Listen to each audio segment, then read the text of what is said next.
Throughout history, whenever a beast that had a humanoid shape was discovered, it would at least be at the king tier level or above. Knowing that he would need everyone's help, Logan immediately changed one of his blaster's shapes, slightly allowing it to be more narrow. The armor shifted at a fantastic speed, and when it had finished transforming, Logan quickly fired 3 blasts into the buildings around them. The shots weren't energy blasts like before. Instead, these were sticky light balls. They allowed a considerable amount of light to be shown and would easily stick onto whatever object they hit.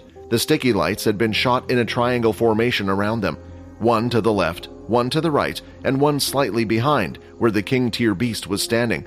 This lit up the entire street. Now that there was a light source, Sia could see what Logan could see, and she knew straight away the danger of the beast. The beast slowly continued to walk towards the group, and by now, all of the dogs in the area had already scurried away.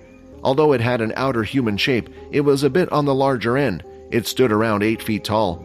Its body was twisted and strange, as if it was made of mud and rocks. The muscle structure of the creature was outlined with plant roots, while the rest just looked like a mound of mud. Several human skeletons could be seen half sunken in its body and half sticking out. Finally, on its 2 long arms, there were no fingers. Instead, they were long and sharp like a blade. The blades shined green in color like a hard jade.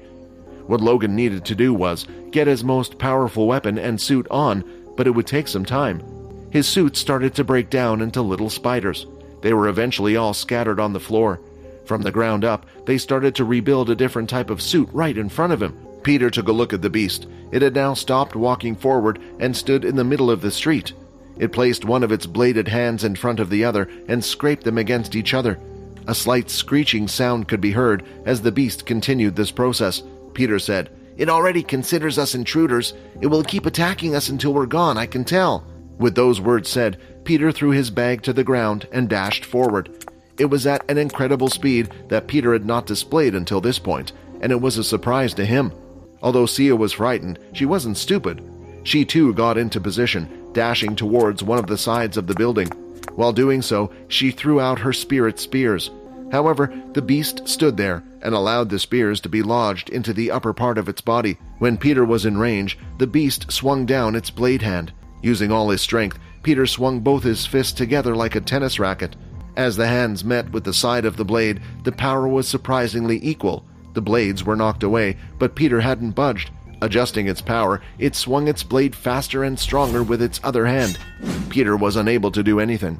All he could see now was the dark black ceiling above. Peter's legs had been cleanly cut off. Want to watch more episodes of my vampire system? Follow Pocketfm Fantasy Chronicles. You can watch the next episode here in the playlist.